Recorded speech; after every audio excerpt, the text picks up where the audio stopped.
గురుభ్యో నమః. శ్రీవేంకటలసచ్చైలవాసీ దాసీకృతామరః ఛాయయా పాతు మాం నిత్యం శ్రీనివాస సురద్రుమః.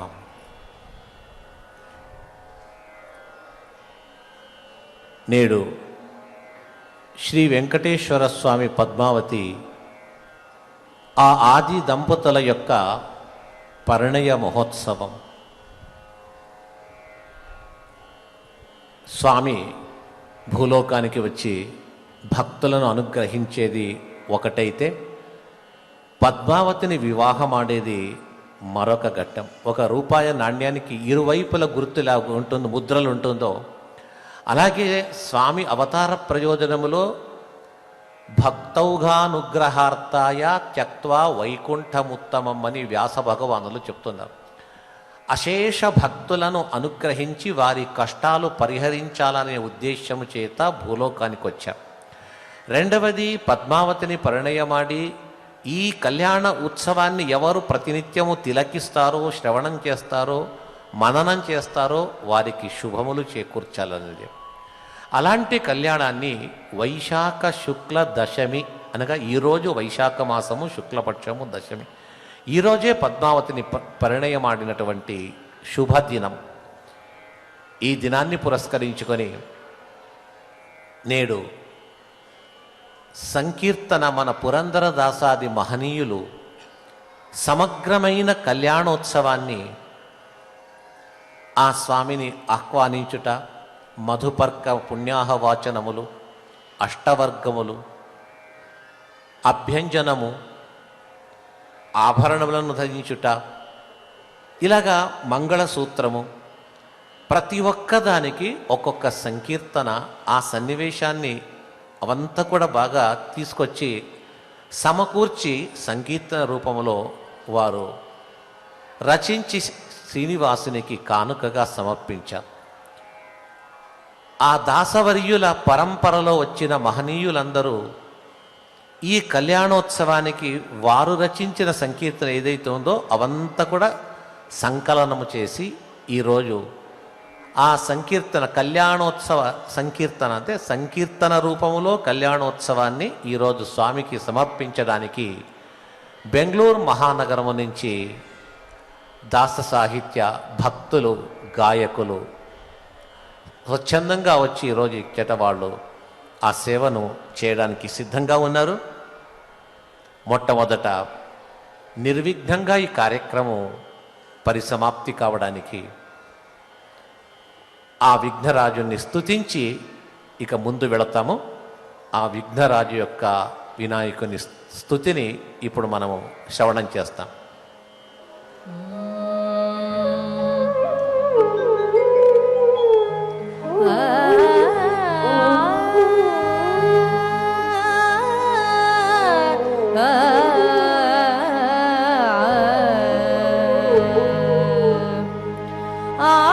आकाशकभिमानी श्रीकण्ठवरपुत्र एकदन्तने विघ्नेश कोले आकाशकभिमानी श्रीकण्ठवरपुत्र एकदन्तने विघ्नेश कोले एकदन्तने विघ्नेश निनपद एकचित्तदली बलगोंबे कोले कोलु कोलु कोलु कोलेन्न कोले कोलु कोलु कोलु कोलेन्न कोले कोलु कोलु कोलु कोलेन्न कोले कोलु कोलु कोलु कोलेन्न कोले ನೆನೆಯಕ್ಕಿ ನೆನೆಗಡಲೆ ಗೊನೆಯ ಬಾಳೆಯ ಹಣ್ಣು ಘನವಾದ ಚಿಗುಳಿ ಕಂಬಿಟ್ಟು ಕೋಲೆ ನೆನೆಯಕ್ಕಿ ನೆನೆಗಡಲೆ ಗೊನೆಯ ಬಾಳೆಯ ಹಣ್ಣು ಘನವಾದ ಚಿಗುಳಿ ಕಂಬಿಟ್ಟು ಕೋಲೆ ಘನವಾದ ಚಿಗುಳಿ ಕಂಬಿಟ್ಟು ತಂದೇವೆ ಗಣಪತಿ ಮತಿಯ ಕರುಣಿಸು ಕೋಲೆ ಘನವಾದ ಚಿಗುಳಿ ಕಂಬಿಟ್ಟು ತಂದೇವೆ ಗಣಪತಿ ಮತಿಯ ಕರುಣಿಸು ಕೋಲೆ ಕೋಲು ಕೋಲು ಕೋಲು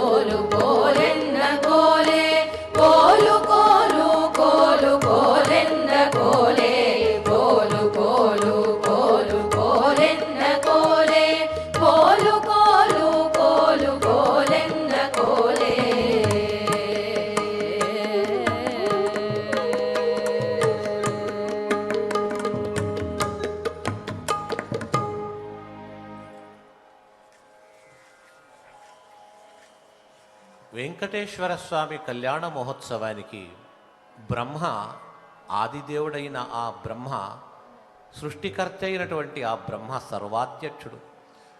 ఆ కళ్యాణ మహోత్సవం యొక్క సకల కార్యకలాపాలు బ్రహ్మనే తాను వహిస్తూ ఉన్నాడు. బ్రహ్మదేవుని యొక్క ఆజ్ఞానుసారంగా పురోహిత కుల చక్రవర్తులైనటువంటి వారు వశిష్ఠ మహర్షులు. వశిష్ఠ మహర్షులే యజుర్వేద మహామంత్రములచే పౌరోహిత్యాన్ని ఆచరిస్తున్నారు. వశిష్ఠ మహర్షి సూచించిన విధంగా వెంకటేశ్వరుడు అభ్యంజన స్నానాన్ని అంటే తలంటుకున్నాడు. సర్వాభరణములచే అతన్ని అలంకరిస్తున్నారు. పద్మావతి లక్ష్మీ స్వరూపిణి. లక్ష్మి యొక్క విశిష్ట సాన్నిధ్యం ఆమెలో. లక్ష్మి నేరుగా తాను ఎప్పుడూ శ్రీహరితో పాటే ఉంటుంది. నిత్యావియోగిని. భగవంతుని వక్షస్థలాన్ని అధిరోహించి ఎప్పుడూ ఉండే ఉంటుంది. ఆ లక్ష్మి స్వామికి వెంకటేశ్వరునికి అలంకరిస్తుందట.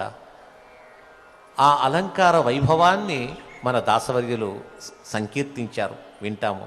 అలంకరిసిదడు తాను శ్రీహరిగే.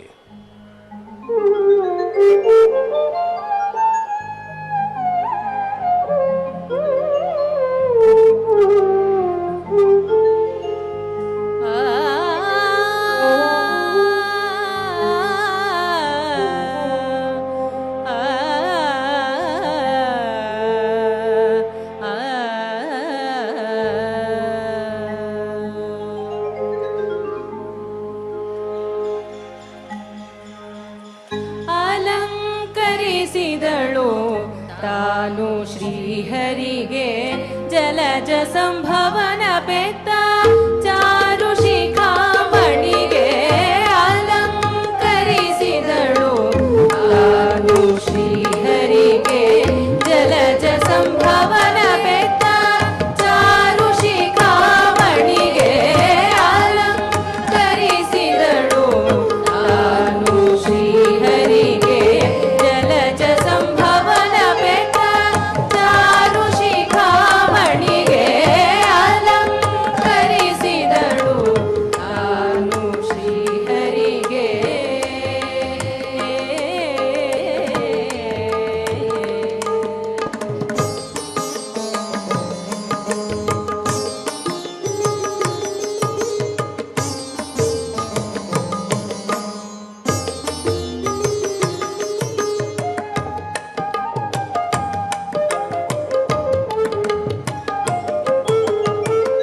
ಪ್ರೀತಿಯಿಂದಲಿವರ ಪೀತಾಂಬರವನುಡಿಸಿ ನೂತನ ಶಾಲು ಜೋಡಿ ವಿನೋದದಿಂದೊದಿಸಿದಳು. ಪ್ರೀತಿಯಿಂದಲಿವರ ಪೀತಾಂಬರವನುಡಿಸಿ ನೂತನ ಶಾಲು ಜೋಡಿ ವಿನೋದದಿಂದೊದಿಸಿದಳು.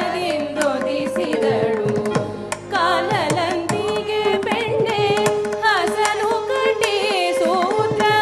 ಕಾಲಲಂದುಗೆ ಬೆಣ್ಣೆ ಹಸನು ಕಟಿ ಸೂತ್ರ. ನೀಲ ನಿಭಾಂಗಗೆ ನೆತ್ತಿಲೆ ಕಸ್ತೂರಿ ತಿಲಕ. ಅಲಂಕರಿಸಿದಳು ತಾನು ಶ್ರೀಹರಿಗೆ ಜಲಜ ಸಂಭವನ ಪೆತ್ತ ಚಾರು ಶಿಖಾಮಣಿಗೆ. ಅಲಂಕರಿಸಿದಳು ತಾನು ಶ್ರೀಹರಿಗೆ.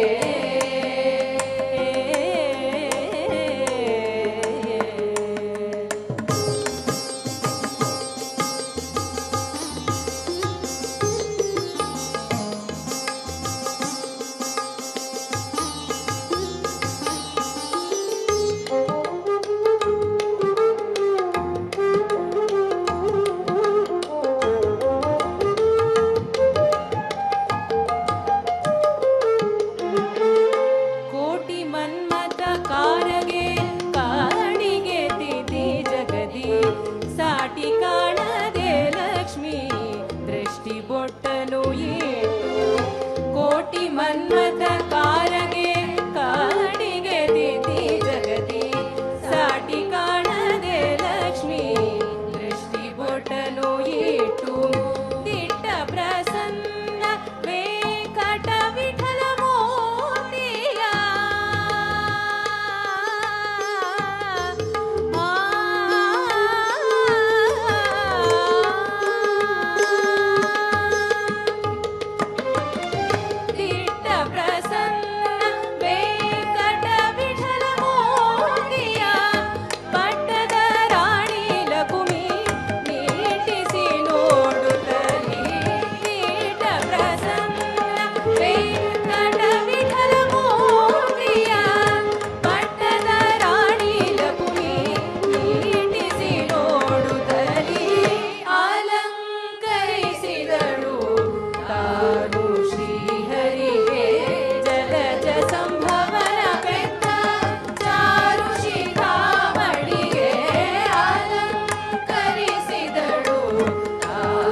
అటువైపు పద్మావతి అమ్మవారిని వివాహానికి సిద్ధపరుస్తున్నారు. వివాహపూర్వము మంగళ స్నానం అంట. తలంటుకోవడమే, కాకపోతే అదొక విధి విధానాలతో కూడి ఉంది. మొట్టమొదట సువాసిని స్త్రీలందరూ చేరి ఆశీర్వదిస్తూ సుగంధ తైలాన్ని వ్రాస్తారు. వశిష్ఠ మహర్షి యొక్క పత్ని అయిన అరుంధతి పురోగాహ సర్వే, ఆ అరుంధతియే మొదలైనటువంటి సువాసిని స్త్రీలందరూ కలిసి పద్మావతికి సుగంధ తైలాన్ని వాళ్ళు తలకు రాస్తూ ఉన్నారట. వేదోక్త మంత్రములు, దానికి సరైనటువంటి మంత్రములు ఆనాడు పురోహితులు అక్కడ చెప్పారు. ఆ దృశ్యాన్నే కళ్ళకు కట్టినట్టుగా మన దాసవర్యులు ఒక సంకీర్తన రూపంలో చెప్తున్నారు. ఎన్నయ్య నొత్తిదరు మీనాక్షిగే అని చెప్పేసి.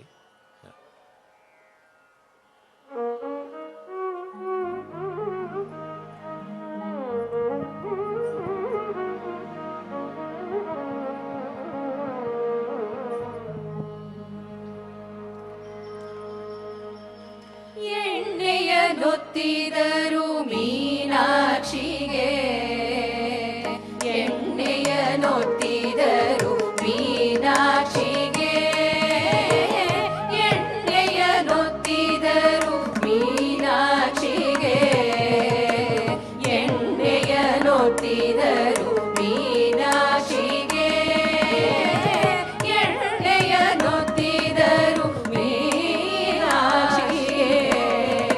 ಎಣ್ಣೆಯ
ಲೀಲೆಗೆ ಕರವೀರವಾಸಿಗೆ ಸುರವರ ಲೀಲೆಗೆ ಕರವೀರವಾಸಿಗೆ ನರಹರಿ ಲೋಲೆಗೆ ಇರುವಂತಿ ಹೂವಿನ ನರಹರಿ ಲೋಲೆಗೆ ಇರುವಂತಿ ಹೂವಿನ ಎಣ್ಣೆಯ ನೊತ್ತಿದರು ಮೀನಾಕ್ಷಿಗೆ ಎಣ್ಣೆಯ ನೊತ್ತಿದರು ಮೀನಾಕ್ಷಿಗೆ ಎಣ್ಣೆಯ ನೊತ್ತಿದರು ಮೀನಾಕ್ಷಿಗೆ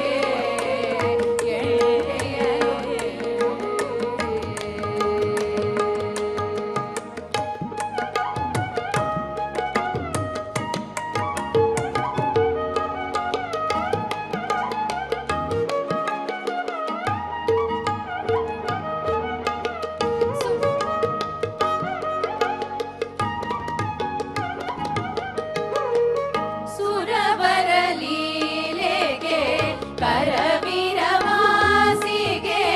ಸುರವರ ಲೀಲೆಗೆ ಕರವೀರವಾಸಿಗೆ ನರಹರಿ ಲೋಲೆಗೆ ಇರುವಂತಿ ಹೂವಿನ ನರಹರಿ ಲೋಲೆಗೆ ಇರುವಂತಿ ಹೂವಿನ ಎಣ್ಣೆಯ ನೊತ್ತಿದರು ಮೀನಾಕ್ಷಿಗೆ ಎಣ್ಣೆಯ ನೊತ್ತಿದರು ಮೀನಾಕ್ಷಿಗೆ ಎಣ್ಣೆಯ ನೊತ್ತಿದರು ಮೀನಾಕ್ಷಿಗೆ.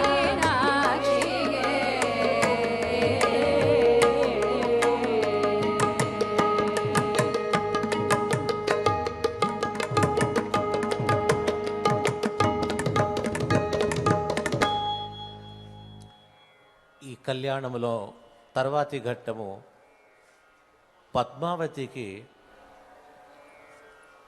గంగాది సకల నదీ జలములతో అభిషేకం. ఇప్పుడు మనం మానవ మాత్రులైన మన ఇళ్లలో వివాహాది శుభకార్యములు జరిగినప్పుడు మనం పట్టిపెట్టిన నీళ్ల చేతనే తలంటుకుంటాం. కాకపోతే ఆ నీటికి పూజ చేసి అభిమంత్రించి ఆ నీళ్లతో మంగళ స్నానమని చేస్తాం. ఇది లక్ష్మీ స్వరూపిణి అయినటువంటి పద్మావతికి ఇక ఏమని చెప్పాల? ఈ గంగా, గోదావరి, నర్మదా, యమున, తుంగాది నదులకు మనము స్మరణ మాత్రము చేత మనము స్నానం చేసినా స్నానం చేయకపోయినా స్మరించినా మన పాపములను పోగొడుతుంది ఆ నదులు. ఆ నదులకు అంత ఫలితము, ఆ ఫలమునిచ్చే పాపములను పరిహారం చేసే శక్తి ఆ నదులకు ఎక్కడి నుంచి వచ్చింది అంటే ఈ లక్ష్మీదేవి యొక్క కృపా కటాక్షం.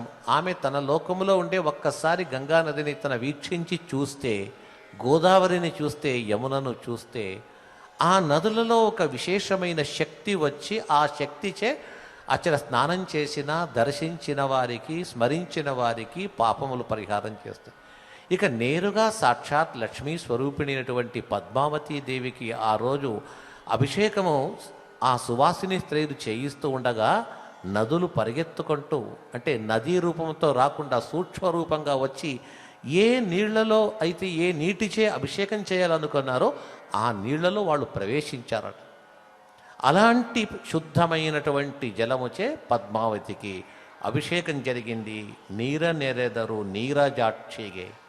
ఎవరి పద్మావతిని నీరజాక్షి ఎలాంటి విశేషణం ఇస్తున్నారు? మార జననిగే సార భక్తి. మన్మథ జనని నీరజాక్షి కడు భక్తిచే ఈమెకు ఆ సువాసిని స్త్రీలు అరుంధతి మున్నగు వారందరూ కూడా భక్తిచే దొరకున ఇటువంటి సేవ అనే విధంగా వాళ్ళందరూ కూడా సేవిస్తూ ఉన్నారట. ఆ వైభవోపేతమైనటువంటి సంకీర్తన వింటాము.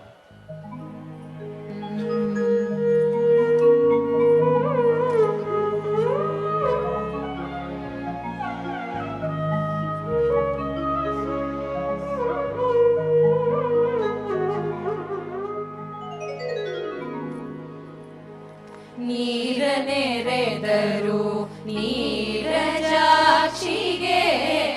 ಸಾರಭಕುತಿಯಲಿ ಮಾರ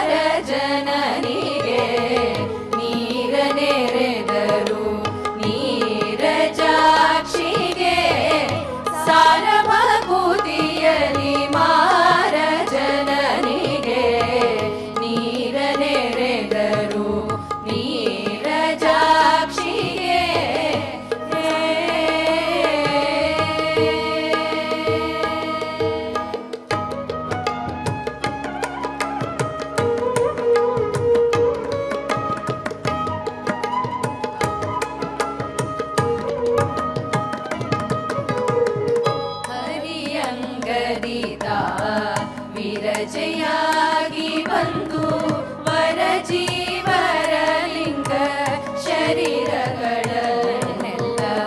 ಹರಿಯಂಗದಿದ ವಿರಜೆಯಾಗಿ ಬಂದು ವರ ಜೀವರ ಲಿಂಗ ಶರೀರಗಳನ್ನೆಲ್ಲ ತರಿದು ಪರಮ ಪದವ ವರದಿ ನೀಡುವ ತರಿದು ಪರಮ ಪದವ ವರದಿ ನೀಡುವ ಶ್ರೀ ಭೂಲೋಕ ಅಂಬ್ರಡಿ ರೂಪಿಗೆ ಶ್ರೀ ಭೂದುರ್ಗ ಅಂಬ್ರಡಿ ರೂಪಿಗೆ ನೀರ ನೆರೆದರು ನೀರಜಾಕ್ಷಿಗೆ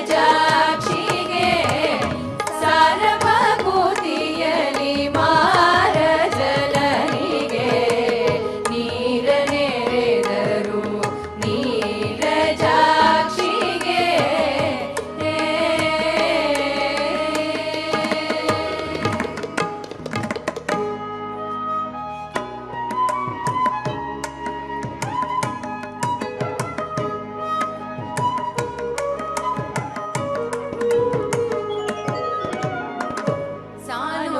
ಸಾನುರಾಗದಲ್ಲಿ ಶ್ರೀಹರಿಗೆ ನಿತ್ಯ ನಾನಾ ಸೇವೆಯ ನಿರುತಗೈರುವ ಸಾನುರಾಗದಲ್ಲಿ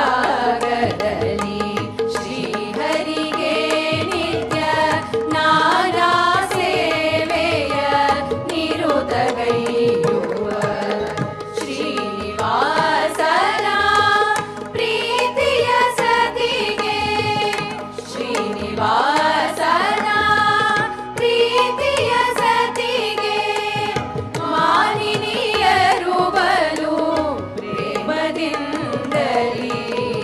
ಮಾನಿನಿಯರು ಬಲು ಪ್ರೇಮದಿಂದಲಿ ನೀರ ನೆರೆದರು ನೀರಜಾಕ್ಷಿಗೆ ಸಾರಭೂತಿಯಲಿ ಮಾರ ಜನನಿಗೆ ನೀರ ನೆರೆದರು ನೀರಜಾಕ್ಷಿಗೆ ಸಾರಭೂತಿಯಲಿ ಮಾರ ಜನನಿಗೆ ಸಾರಭೂತಿಯಲಿ ಮಾರ ಜನನಿಗೆ ಸಾರಭೂತಿಯಲಿ ಮಾರ ಜನನಿಗೆ ನೀರಜಾಕ್ಷಿಗೆ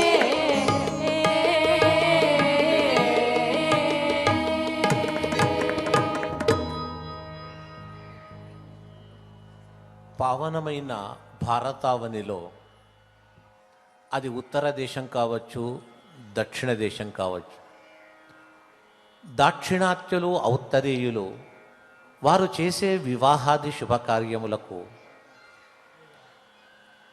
ఆధారం లేకుండా చేయరు. ప్రతి శుభకార్యాలకు శృతి స్మృతి పురాణ ఇతిహాసములే వారికి ఆధారం. వ్యాస భగవానులు అనేక మహర్షులు తమ యొక్క స్మృతి వాక్యాల్లో మన దిననిత్య ఈ షోడశ సంస్కారములు అంటారు ఎలా చేయాలని దాంట్లో నిరూపించారు. అంటే వేదోక్త కర్మ, పురాణోక్త కర్మ, స్మృత్యుక్తమైనటువంటి కర్మలు. అందులో వివాహము చేసే ఘట్టమే అనుకుంటాం. వివాహానికి మునుపుగా ఒకరోజు, 2 రోజులు, 3 రోజులు మునుపుగా ఆ స్త్రీ వివాహం అయితే ఆ స్త్రీలకు సంబంధించినటువంటి క్రియలు, పెళ్లి కూతురని మనం ఇప్పుడు అంటాం, పెళ్లి కూతురును చేస్తున్నారండి, దానికి తగిన క్రియలు ఇలా చేయాలని చెప్పేసి దేవతలు, శచీదేవి మున్నగు ఆ దేవతలే సూచించిన మార్గంగా మన కార్యకలాపాలు జరుగుతూ ఉన్నది. పద్మావతికి వివాహంలో కూడా వివాహాత్ పూర్వభాగంలో పెళ్లి కూతురును చేస్తారు. 5 మంది ముత్తైదువులు కూర్చొని పసుపును దంచి ఆ పసుపుతో వినాయకుని చేసి పూజించి ఆ తర్వాత కార్యములు మొదలు పెట్టాల. అలాగే చేతులకు గాజులు తొడుగుట, ఇంకా విసనరాయి చెప్పి దాంట్లో ధాన్యములు వేసి విసురుట, రోకలి రోళ్ళు తెచ్చి దానికి ధాన్యములను దంచుట, ఇదంతా వివాహానికి ఒక పూర్వభాగంలో ఉండేది. ఇప్పుడు జరగటం లేదు. మన అనుకూల ప్రకారంగా కళ్యాణ మంటపం దొరికిన ఒక 2 గంటలు దొరికితే 2 గంటల్లోనే అన్ని కళ్యాణాలు చేసేస్తూ పోతుంటాం. అయితే సాంప్రదాయకమైనటువంటి విధి ఈ విధంగా ఉన్నది. ఆనాడు పద్మావతికి ఎలా జరిగింది అనేదని దాన్ని ఇప్పుడు మన వాళ్ళు చూపిస్తున్నారు. ఆ పురాణంలో చెప్పారు. భవిష్యోత్తర పురాణంలో వెంకటేశ్వర స్వామి యొక్క మహిమ, కళ్యాణము, పద్మావతి కళ్యాణాన్ని చాలా సుదీర్ఘంగా చెప్పారులేండి. ఆ పురాణాన్ని ఆధారంగా చేసుకొని మన దాసవర్యులు ఇక్కడ చిత్రిస్తున్నారు. లక్ష్మీ స్వరూపిణటువంటి పద్మావతికి ఆ స్త్రీలందరూ కూడా చేతికి గాజులను తొడుగుతూ ఉన్నారట. అది ఒక కార్యమే, ఒక పెద్ద విశేషమైనటువంటి ఘట్టం. ఆ ఘట్టాన్ని మన దాసవర్యులు ఏ విధంగా చిత్రించారనేది ఇప్పుడు మనము వింటాము. బలియనిక్కిదారు శ్రీదేవిಗೆ.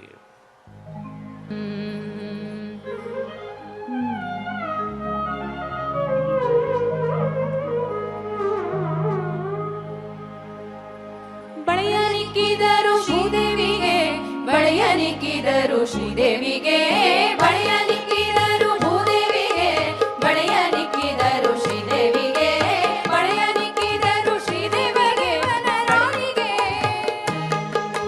ಬಳೆಯನಿಕ್ಕಿದರು ಶ್ರೀದೇವ ದೇವನ ರಾಣಿಗೆ, ಶೀಲ ಮನಸ್ಸಿನಿಂದ ಸಾಮಾಜ ಗಮನೆಗೆ, ಶೀಲ ಮನಸ್ಸಿನಿಂದ ಸಾಮಾಜ ಗಮನೆಗೆ, ಬಳೆಯನಿಕ್ಕಿದರು ಶ್ರೀದೇವಿಗೆ, ಬಳೆಯನಿಕ್ಕಿದರು ಶ್ರೀದೇವಿಗೆ, ಬಳೆಯನಿಕ್ಕಿದರು ಭೂದೇವಿಗೆ.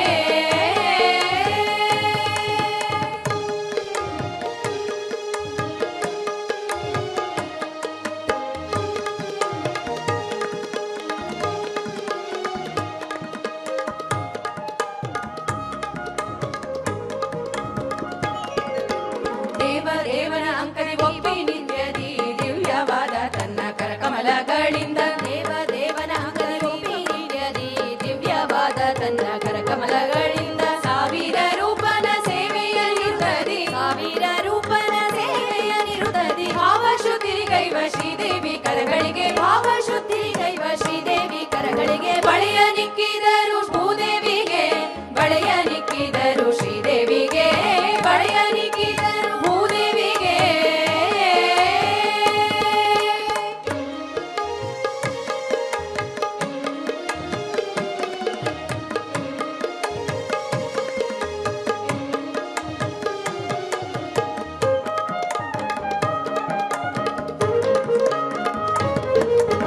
ಭಕ್ತರ ಭವಭಯ ಬಿಡಿಸುವ ನಿರುತದಿ ಶಕ್ತ ಶ್ರೀಹರಿಯಿಂದ ಒಡಗೂಡಿ ಚರಿಸುತ್ತ, ಭಕ್ತರ ಭವಭಯ ಬಿಡಿಸುತ್ತ ನಿರುತದಿ ಶಕ್ತ ಶ್ರೀಹರಿಯಿಂದ ಒಡಗೂಡಿ ಚರಿಸುತ್ತ, ಮುಕ್ತೀಶನ ಕರುಣಾಮೃತ ಧಾರೆಯ, ಮುಕ್ತೀಶನ ಕರುಣಾಮೃತ ಧಾರೆಯ, ಭಕ್ತರಿ ಗುಣಿಸುವ ಭೂದೇವಿ ಕರಗಳಿಗೆ, ಭಕ್ತರಿ ಗುಣಿಸುವ ಭೂದೇವಿ ಕರಗಳಿಗೆ, ಬಳೆಯನಿಕ್ಕಿದರು ಭೂದೇವಿಗೆ, ಬಳೆಯನಿಕ್ಕಿದರು ಶ್ರೀದೇವಿಗೆ, ಬಳೆಯನಿಕ್ಕಿದರು ಭೂದೇವಿಗೆ.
ఆకాశ మహారాజు గృహములో పరమ మంగళ మహోత్సవం. పద్మావతి వారికి కలిగింది కూడా దైవానుగ్రహమే కదా. సంతానమే లేదు, వృద్ధాప్యం వచ్చింది.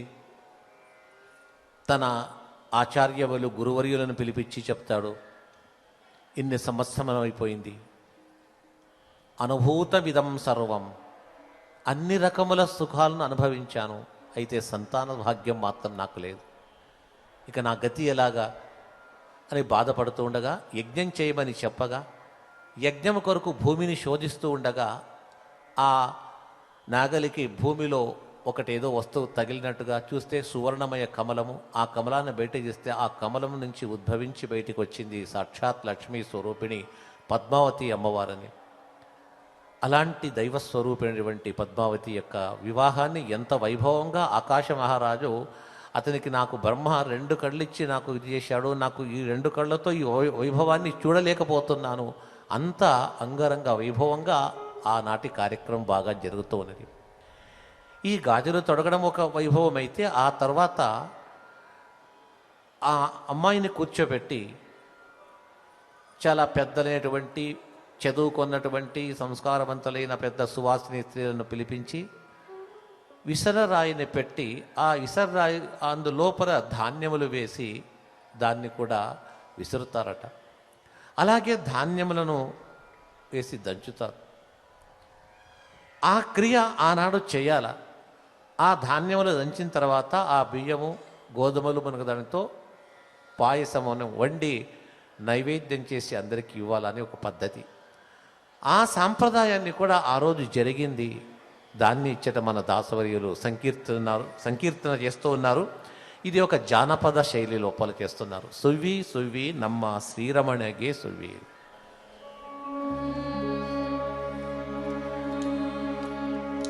ಸುವಿ ಸುವಿ ಸುವಿ ನಮ್ಮ ಶ್ರೀರಮಣಗೆ ಸುವಿ ಸುವಿ ಸುವಿ ಸುವಿ ನಮ್ಮ ಭೂರಮಣಗೆ ಸುವಿ ಸುವಿ ಸುವಿ ಸುವಿ ನಮ್ಮ ಶ್ರೀರಮಣಗೆ ಸುವಿ ಸುವಿ ಸುವಿ ಸುವಿ ನಮ್ಮ ಭೂರಮಣಗೆ ಸುವಿ ಸುವಿ ಎಂದು ಪಾಡಿ ಸುಜನರೆಲ್ಲ ಕೇಳಿ ಸುವಿ ಎಂದು ಪಾಡಿ ಸುಜನರೆಲ್ಲ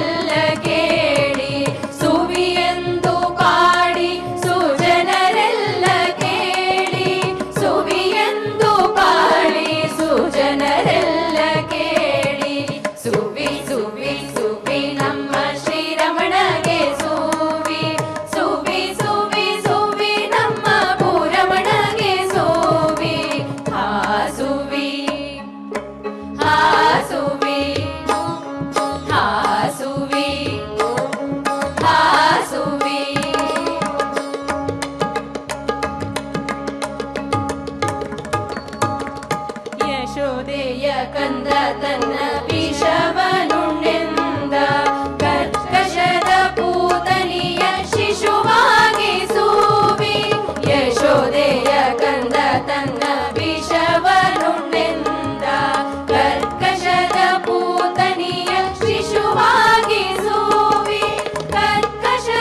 అటువైపు శ్రీనివాసుడు బ్రహ్మాది అమరగణములతో యుక్తుడై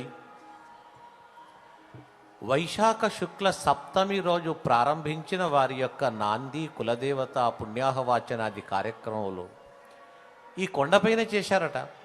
భవిష్యోత్తర పురాణంలో చెప్తారు. కులదేవత స్థాపనము పుణ్యాహవాచనం అంతా చేసి వరాహస్వామి యొక్క సన్నిధానములో కులదేవతను స్థాపించారట.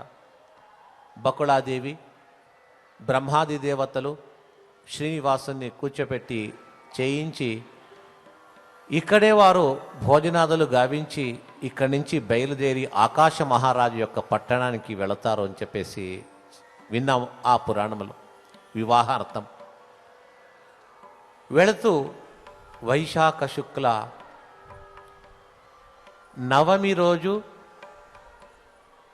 ఆకాశ మహారాజు యొక్క పట్టణాన్ని చేరుకున్నారు.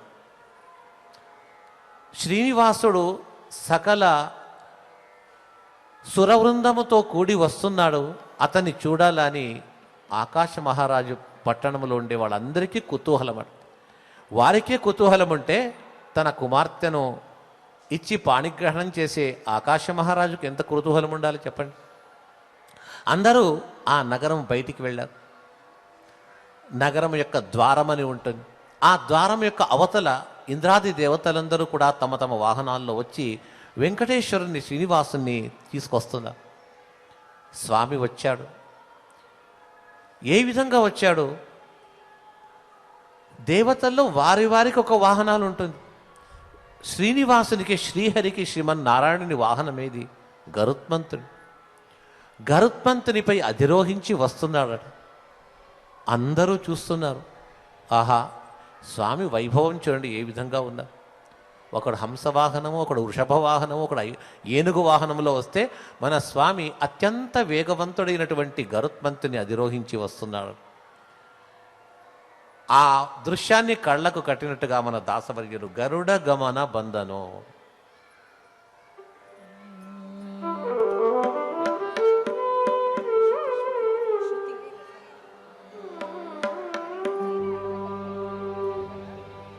గరుడ గమన బంధనం చెప్పేసి ఆ గరుడ గమనాన్ని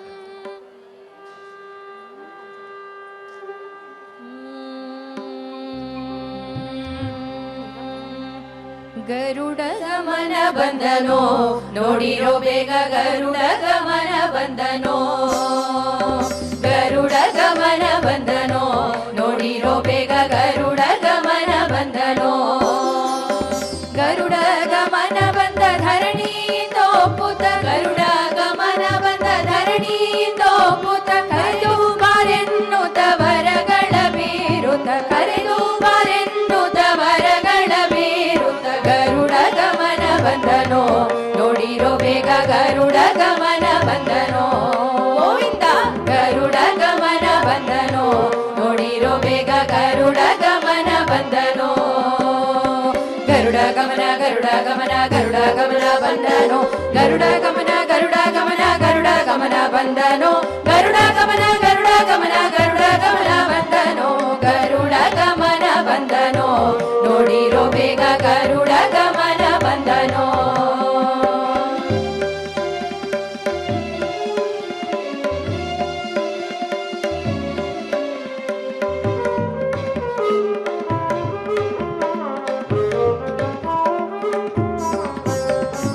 ಎನ್ನ ರಕ್ಷಿಪದೊರೆ ಇಲ್ಲಿಗೆ ತಾ ಬಂದ ಎನ್ನ ರಕ್ಷಿಪದೊರೆ ಇಲ್ಲಿಗೆ ತಾ ಬಂದ. ಚಿನ್ನಾವ ಪೋಲುವ ವಿಹಂಗಜ ರಥದಲ್ಲಿ ಚಿನ್ನಾವ ಪೋಲುವ ವಿಹಂಗಜ ರಥದಲ್ಲಿ ಘನ್ನ ಮಹಿಮ ಬಂದ ಭಿನ್ನ ಮೂರುತಿ ಬಂದ ಘನ್ನ ಮಹಿಮ ಬಂದ ಭಿನ್ನ ಮೂರುತಿ ಬಂದ. ಸಣ್ಣ ಕೃಷ್ಣ ಬಂದ ಬೆಣ್ಣೆ ಕಳ್ಳ ಬಂದ ಸಣ್ಣ ಕೃಷ್ಣ ಬಂದ ಬೆಣ್ಣೆ ಕಳ್ಳ ಬಂದ. ಗರುಡ ಗಮನ ಬಂದನೋ ನೋಡಿರೋ ಬೇಗ ಗರುಡ ಗಮನ ಬಂದನೋ.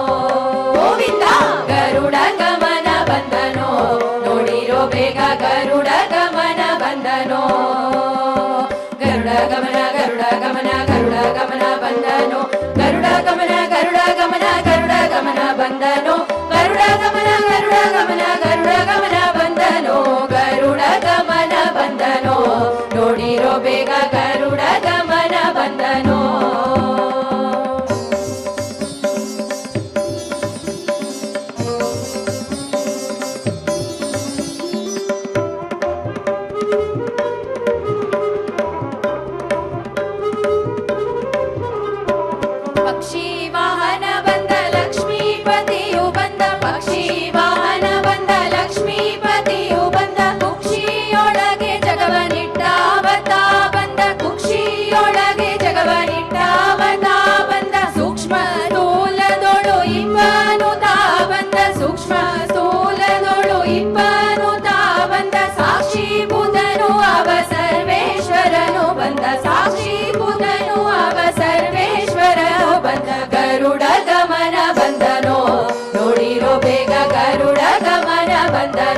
ಗರುಡ ಗಮನ ಬಂದನೋ ಗರುಡ ಗಮನ ಗರುಡ ಗಮನ ಗರುಡ ಗಮನ ಬಂದನೋ ಗರುಡ ಗಮನ ಗರುಡ ಗಮನ ಗರುಡ ಗಮನ ಬಂದನೋ ಗರುಡ ಗಮನ ಗರುಡ ಗಮನ ಗರುಡ ಗಮನ ಬಂದನೋ ಗರುಡ ಗಮನ ಬಂದನೋ ನೋಡಿರೋ ಬೇಗ ಗರುಡ ಗಮನ ಬಂದನೋ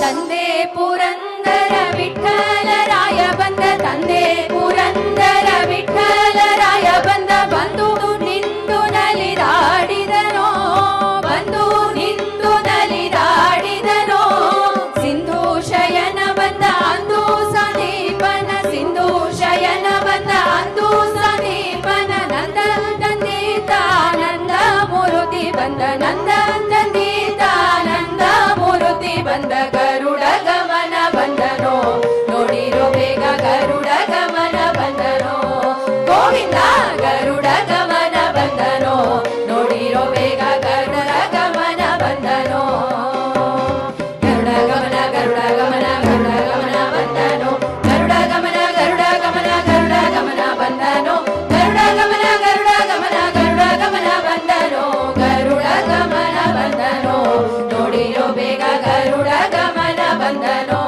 ನೋಡಿರೋ ಗರುಡ ಗಮನ ಬಂದನೋ ನೋಡಿರೋ ಬೇಗ ಗರುಡ ಗಮನ ಬಂದನೋ ನೋಡಿರೋ ಬೇಗ ಗರುಡ ಗಮನ ಬಂದನೋ ನೋಡಿರೋ ಬೇಗ ಗರುಡ ಗಮನ ಬಂದನೋ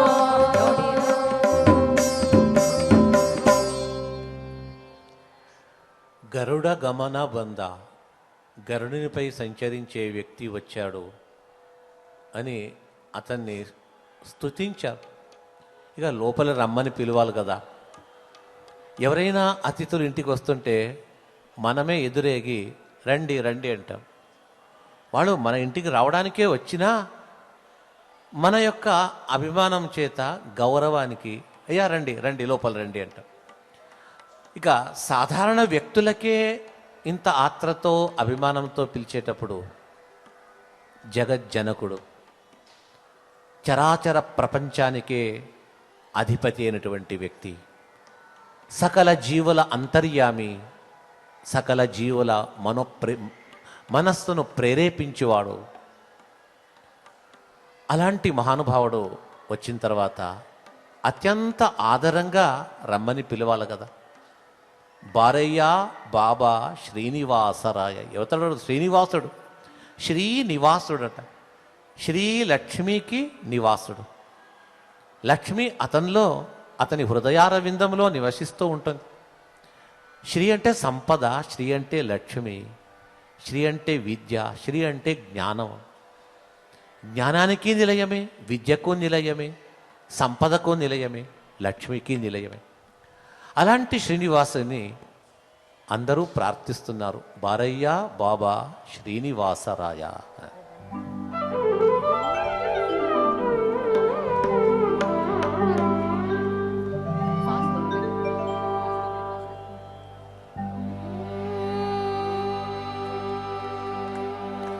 వారి జలయపతి వారి జనాభని వారి జభవ పిత వారి జనేత్రని వారి జమిత్ర అపార ప్రభావని వారి జాండద కారణ దొರೆಯೇ ಬಾರಯ್ಯ ಬಾ ಬಾ ಬಾ ಬಾ ಬಾ ಬಾ ಬಕುತರಯ್ಯ ಶ್ರೀನಿವಾಸರಾಯ ಬಾದರ ಪ್ರಿಯ ಶ್ರೀನಿವಾಸರಾಯ ಜನಕ ಮುಕುತರುಡೆಯ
భక్తుల ప్రియా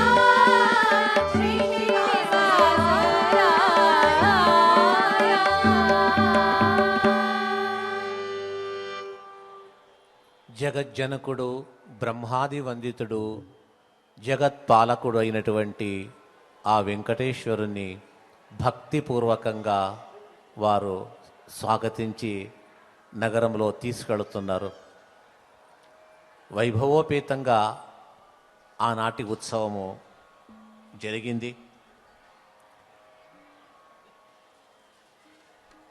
కన్యాదానానికి పూర్వంగా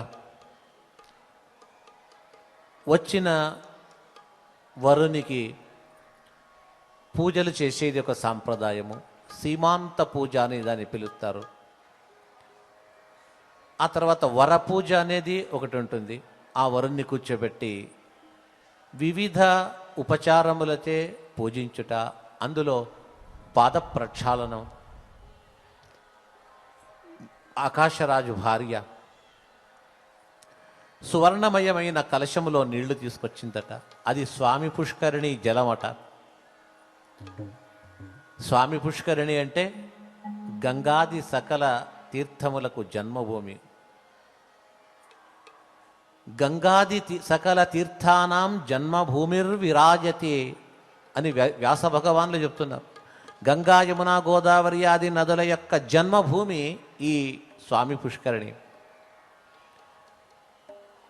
అలాంటి స్వామి పుష్కరిణి శుద్ధ జలాన్ని స్వీకరించి ఆకాశరాజు ధర్మపత్ని నీరు వేస్తుండగా ఆకాశరాజు శ్రీనివాసునికి పాద ప్రక్షాళనము గావించాడు. ఆ పాదములు కడిగాడు. గంగను కన్న పాదములది. వామనావతారములో 2వ అడుగును భూర్లోక, భువర్లోక, మహోలోక, జనోలోక, తపోలోక, సత్యలోకానికి వెళ్ళి ఆ బ్రహ్మాండపు పై కప్పుకు తగలగా ఆ బ్రహ్మాండపు బయటి భాగములో ఆవరించుకున్నటువంటి ఆ జలమే స్వామి యొక్క పాదములపై పడి కిందకు పడగా అది గంగయ్యని మనము దాన్ని స్వీకరిస్తూ ఉన్నాం. అలాంటి గంగకే జన్మనిచ్చినటువంటి భగవంతుని పాదములను స్వామి పుష్కరిణి తోయముచే వారు ప్రక్షాళనము, పాద పూజను గావించారు. వరునికి కావలసినటువంటి ఉపచారములు చేశారు. అందులో ఈ వరకట్నం అంటారు కదా, ఆ రోజుల్లో భక్తిపూర్వకంగా ఇచ్చేది. వెంకటేశ్వర స్వామికి ఆకాశ మహారాజు ఎంత ఇచ్చాడు అంటే చెప్పడానికే కాదు, అంత వైభవంగా ఇచ్చాడట. శతభారం కిరీటం, 100 భారములతో, భారం అంటే కొలత, ఇన్ని లెక్క ఉన్నది. ఆ లెక్క ప్రకారంగా ఆ కిరీటం, భుజకీర్తులు, కేయూరములు, కంఠాభరణములు, పాదుకములు, కావలసిన సువర్ణమయమైన వజ్రమయమైనటువంటి ఆభరణములంతా కూడా సమర్పించాడట. ఏమేమి ఇచ్చాడని లిస్టునే మన దాసవర్యులు ఆ సంకీర్తనలో పొందపరిచారు. ఎంత బాగున్నది వింటాము దాన్ని. ఇత్తను రాజను వదివి వస్తుಗಳ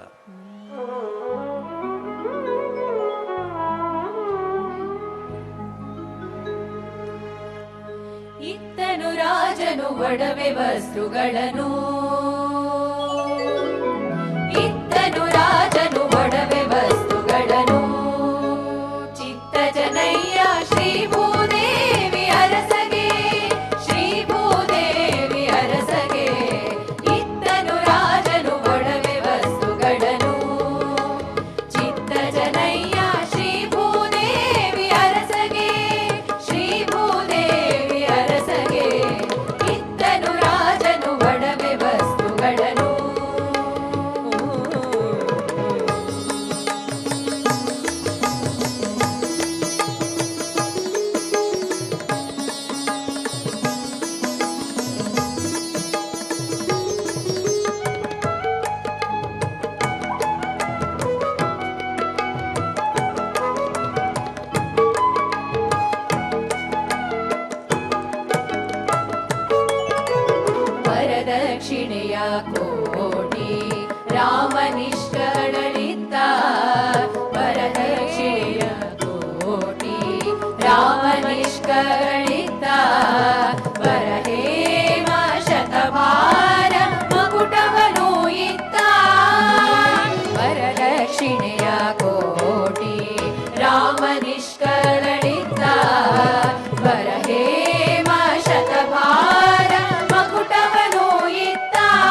స్వామికి ఆకాశరాజు ఇచ్చినప్పుడే ఈ సంపద వచ్చిందని కాదు, స్వభావ సిద్ధంగా ఆ స్వామి ఎలాగున్నాడు, దేవకీ గర్భము నుంచి బయటికి వచ్చినటువంటి ఆ శ్రీహరిని చూచి పీతాంబరం సాంద్ర పయోద సౌభగం మహార్ఘ వైడూర్య కిరీట కుండల త్విషా పరిష్వక్త సహస్రకుంతలం అనేక ఆభరణముతో యుక్తుడై వచ్చాడు. అయితే భక్తులు ఇచ్చింది ఆ భక్తులకు అనుగ్రహించడానికి కానీ స్వామికి తక్కువని కాదు. మొత్తానికి చాలా వైభవంగా అనేక దానములను చేస్తూ కన్యాదానాన్ని మొదలుపెట్టారు. ఆ వర పూజ చేయిస్తూ ఇక నిరీక్షణము పెళ్లి కూతుర్ని పిలుచుకురండి అని పద్మావతిని పిలుచుకురావడానికి పరివారం వెళతారట. స్వామి వివాహ కార్యములను నడుపుతూ వేదిక పైన ఉన్నారు. కశ్యపాత్రి భరద్వాజ విశ్వామిత్ర గౌతమ జమదగ్ని వశిష్ఠాది ప్రముఖులందరూ కూడా వేదఘోష, ఒకవైపు ఒక వేదము, ఒకవైపు 4 దిక్కులకు 4 వేదములు, చతుర్వేద పారాయణము చాలా గంభీరంగా జరుగుతున్నది. అలాంటి చతుర్వేద పారాయణ వేద ఘోష మధ్యలో ఆ వేద స్వరూపిణైనటువంటి పద్మావతిని పిలుచుకొని వస్తున్నారు. ఆ పద్మావతి దేవి గజగామినిగా ఆమె ఒక్కొక్క అడుగులో అడుగుపైన అడుగును పెడుతూ నిదానంగా మందహాసయుక్తమైనటువంటి ముఖముతో వస్తుందట. ఆ స్వరూపాన్ని మన పురంధరదాసులు వర్ణిస్తారు. భాగ్యద లక్ష్మీ బారమ్మ. ಹೆಜ್ಜೆಯ ಮೇಲೆ ಹೆಜ್ಜೆಯ ನಿಕ್ಕುತ ಗೆಜೆಯ ಕಾಲಿನ ನಾದವ ತೋರುತ ಸಜ್ಜೆಯ ಸಾಧು ಪೂಜೆಯ ವೇಳೆಗೆ ಮಜ್ಜಿಗೆಯೊಳಗಿನ ಬೆಣ್ಣೆಯಂತೆ ಭಾಗ್ಯದ ಲಕ್ಷ್ಮೀ ಬಾರಮ್ಮ ನಮ್ಮಮ್ಮ ನೀ ಸೌಭಾಗ್ಯದ ಲಕ್ಷ್ಮೀ ಬಾರಮ್ಮ.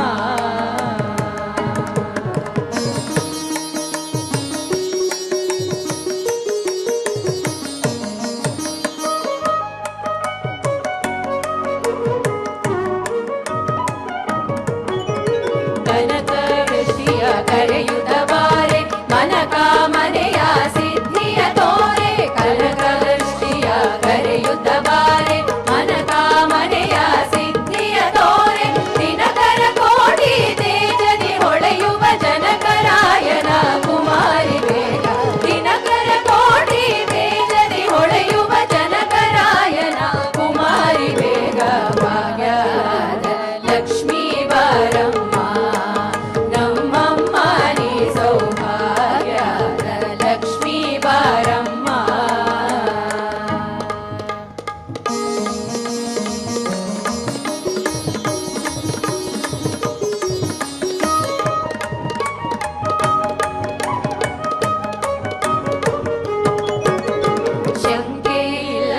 ಭಾಗ್ಯವ ಕೊಟ್ಟು ಕಂಕಣ ಕೈಯ ತಿರುವುದ ಬಾರೆ ಶಂಕೆ ಇಲ್ಲದ ಭಾಗ್ಯವ ಕೊಟ್ಟು ಕಂಕಣ ಕೈಯ ತಿರುವುದ ಬಾರೆ ಕುಂಕುಮಾಕಿದೆ ಪಂಕಜಲೋಚನೆ ವೆಂಕಟರಮಣನ ಬಿಂಕದ ರಾಣಿ ಕುಂಕುಮಾಕಿದೆ ಪಂಕಜಲೋಚನೆ ವೆಂಕಟರಮಣನ ಬಿಂಕದ ರಾಣಿ ಭಾಗ್ಯದ ಲಕ್ಷ್ಮೀ ಬಾರಮ್ಮ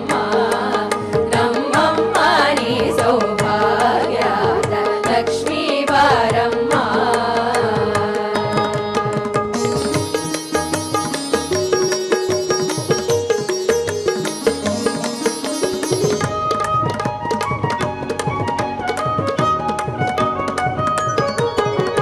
ಸಕ್ಕರೆ ತೂಪದ ಕಾಲುವೆ ಹರಿಸಿ ಶುಕ್ರವಾರದ ಪೂಜೆಯ ವೇಳೆಗೆ ಸಕ್ಕರೆ ತೂಪದ ಕಾಲುವೆ ಹರಿಸಿ ಶುಕ್ರವಾರದ ಪೂಜೆಯ ವೇಳೆಗೆ ಅಕ್ಕರೆಯುಳ್ಳ ಅಳಗಿರಿ ರಂಗನ ಚೊಕ್ಕ ಪುರಂದರ ವಿಠಲನ ರಾಣಿ ಅಕ್ಕರೆಯುಳ್ಳ ಅಳಗಿರಿ ರಂಗನ ಚೊಕ್ಕ ಪುರಂದರ ವಿಠಲನ ರಾಣಿ ಭಾಗ್ಯದ ಲಕ್ಷ್ಮೀ ಬಾರಮ್ಮ ನಮ್ಮಮ್ಮ ನೀ ಸೌಭಾಗ್ಯದ ಲಕ್ಷ್ಮೀ ಬಾರಮ್ಮ.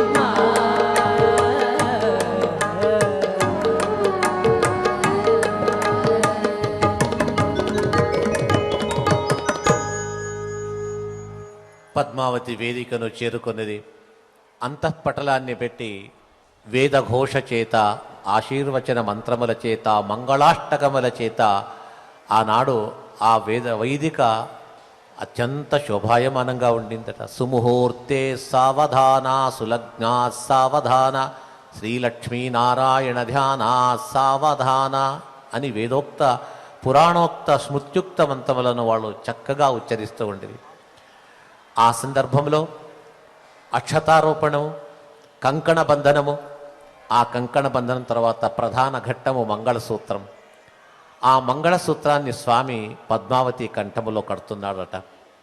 మంగళసూత్రం అంటాం. పరమ మంగళమైన సూత్రం. అక్కడ ఏముంటుంది? నల్ల పూసలు, దారము, ఒక తాళిబొట్టు. దానికి మంగళసూత్రం అంటే ఇవంతా అంగట్లో దొరుకుతుంటుంది. అంగటి నుంచి తెస్తే మాత్రం మంగళసూత్రం కాదు. వాటిని చేర్చి పెద్దలు వేద మంత్రములచే అభిమంత్రించి పూజించి ఆ మంగళ శోభన దేవతలను ఆహ్వానం చేసి వారి సాన్నిధ్యం వచ్చిన తర్వాత అది మంగళసూత్రం అవుతుంది. సూత్రం అంటే దారం. ఈ రోజుల్లో బంగారు చైను దాంట్లో నల్లపూసలు వేసి తాళిపట్టు కట్టి కడతారు. అది మంగళసూత్రం ఎప్పటికీ కాదు. మంగళసూత్రం అంటే కేవలము దారము, దానికి ఆ నల్లపూసలు తాళిబొట్టును కట్టి అభిమంత్రించి వేదజ్ఞులు ద్విజవర్యుల యొక్క ఆశీర్వచనములు పూజ దేవతలను ఆహ్వానం చేసిన తర్వాత అది మంగళసూత్రం అవుతుంది. వారి జీవనము మంగళమయం అవుతుంది. అలాంటి పరమ మంగళమూర్తి ఆ శ్రీనివాసుడు జగన్మంగళే, మంగళ మాత జగన్మాత ఆ లక్ష్మీదేవి, లక్ష్మీ స్వరూపిణి పద్మావతి మెడలో ఆ మంగళసూత్రాన్ని కడుతూ ఉన్నాడట. ఆ మంగళసూత్రాన్ని వేదజ్ఞులు మాంగళ్య తంతునా నేనా మమ జీవన హేతున అంటారు. ఇక్కడ స్వామి మమ జీవనం, తన జీవనానికి కాదట, మాంగళ్య తంతునానేన జగజ్జీవన హేతున అంటున్నాం. మా ఇరువురి వివాహము ఈ జగత్తుకు కళ్యాణం కావాలా అనేది వారి యొక్క ఉద్దేశము అని చెప్పేసి ఆ ఘట్టాన్ని చాలా చక్కగా ఈ మంగళసూత్ర దీంట్లో సంకీర్తనలో పొందపరిచి చెప్తున్నారు. కట్టిద మంగళ సూత్రవాన్.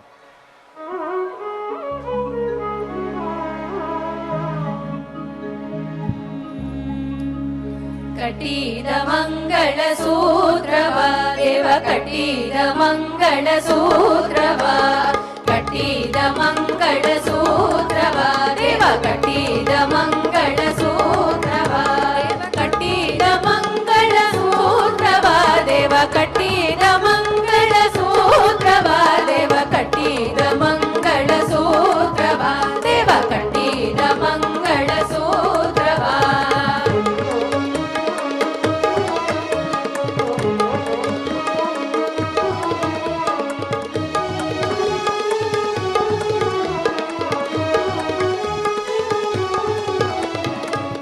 ಗಂಟು ಹಾಕಿದ ಚಿತ್ರವು ಪರಮೇಶಿ ರುದ್ರಾರ್ಯರ ಸ್ತೋತ್ರವು, ಗಟ್ಟಿ ಗಂಟು ಹಾಕಿದ ಚಿತ್ರವು ಪರಮೇಶಿ ರುದ್ರಾರ್ಯರ ಸ್ತೋತ್ರವು, ಮತ್ತೆ ಶಿಷ್ಟ ಜನರ ದಿವ್ಯ ಗಾನವು, ತಾನು ಅಷ್ಟು ಕೇಳುತ್ತ ಸಂತುಷ್ಟ ಮನಸ್ಸಿನಿಂದ, ಅಷ್ಟು ಕೇಳುತ್ತ ಸಂತುಷ್ಟ ಮನಸ್ಸಿನಿಂದ, ಬೆಟ್ಟದೊಡೆಯ ಜಗಜಟ್ಟಿ ವೆಂಕಟರಮಣ, ಬೆಟ್ಟದೊಡೆಯ ಜಗಜಟ್ಟಿ ವೆಂಕಟರಮಣ, ಕಟ್ಟಿದ ಮಂಗಳ ಸೂತ್ರವ ದೇವ ಕಟ್ಟಿದ ಮಂಗಳ ಸೂತ್ರವ.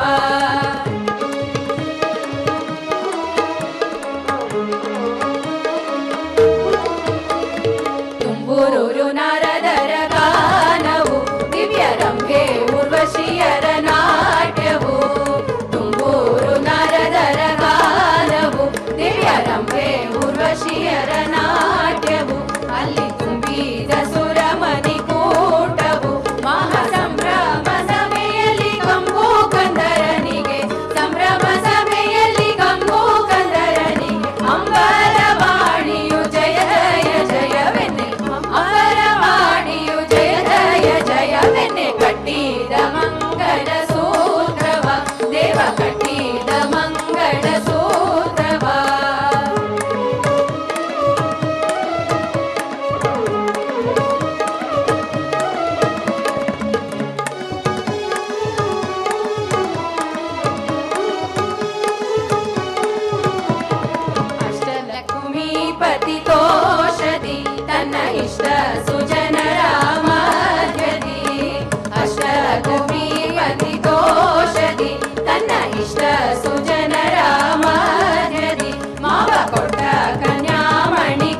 ಅಂದು ಅಷ್ಟದಶಗಳು ಗಟ್ಟಿಯಾಗಿ ಮೊಳಗಲು ಅಷ್ಟದಶವಾದ್ಯಗಳು ಗಟ್ಟಿಯಾಗಿ ಮೊಳಗಲು ಶಿಷ್ಟ ಪ್ರಸನ್ನ ವೆಂಕಟ ವಿಠಲನೊಲಿಯುತ ಶಿಷ್ಟ ಪ್ರಸನ್ನ ವೆಂಕಟ ವಿಠಲನೊಲಿಯುತ ಕಟ್ಟಿದ ದೇವ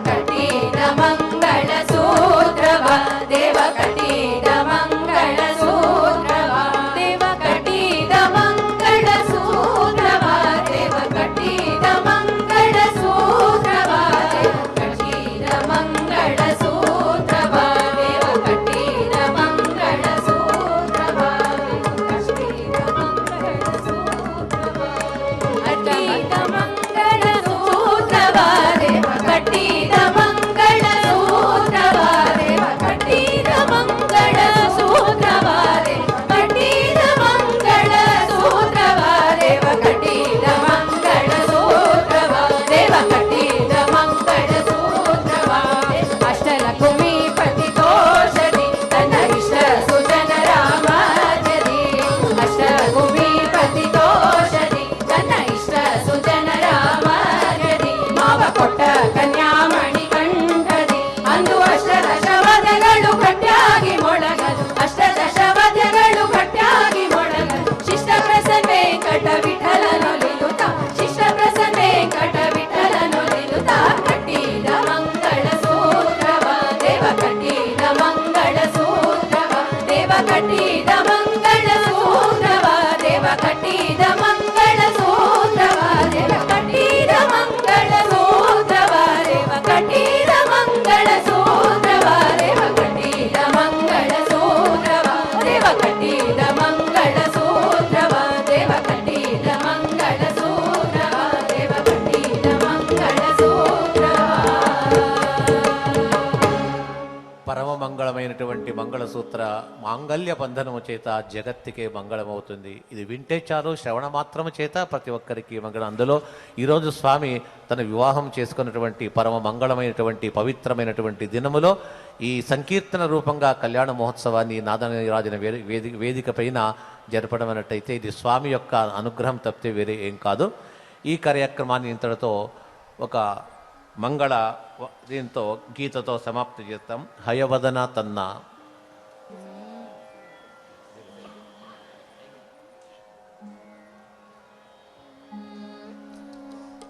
ಹಯವದನ ತನ್ನ ಪ್ರಿಯದ ಲಕ್ಷ್ಮಿಗೆ ಜಯವಿತ್ತ ಕ್ಷೀರಾಂಬುದಿ ಎಲ್ಲಿ ಜಯವಿತ್ತ ಕ್ಷೀರಾಂಬುದಿಯಲ್ಲಿ ಶ್ರೀಕೃಷ್ಣ ದಯದಿ ನಮ್ಮೆಲ್ಲರ ಸಲ ಹರಿ ಶೋಭಾನೆ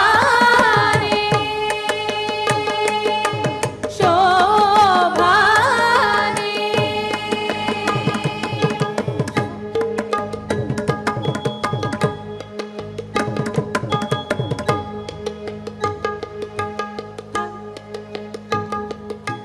ಹಯವದನ ತನ್ನ ಪ್ರಿಯಳಾದ ಲಕ್ಷ್ಮಿಗೆ ಜಯವಿತ್ತ ಕ್ಷೀರಾಂಬುದಿ ಎಲ್ಲಿ ಜಯವಿತ್ತ ಕ್ಷೀರಾಂಬುದಿಯಲ್ಲಿ ಶ್ರೀಕೃಷ್ಣ ದಯಲಿ ನಮ್ಮೆಲ್ಲರ ಸಲ ಹರಿ ಶೋಭಾನ ಶೋಭಾನವೆನ್ನಿರೆ ಸುರರೋಳು ಶೋಭಗನಿಗೆ ಶೋಭಾನವೆನ್ನಿ ಸುಗು ನನಗೆ ಶೋಭಾನೆ ಶೋಭಾನೆ ಶೋಭಾನೆ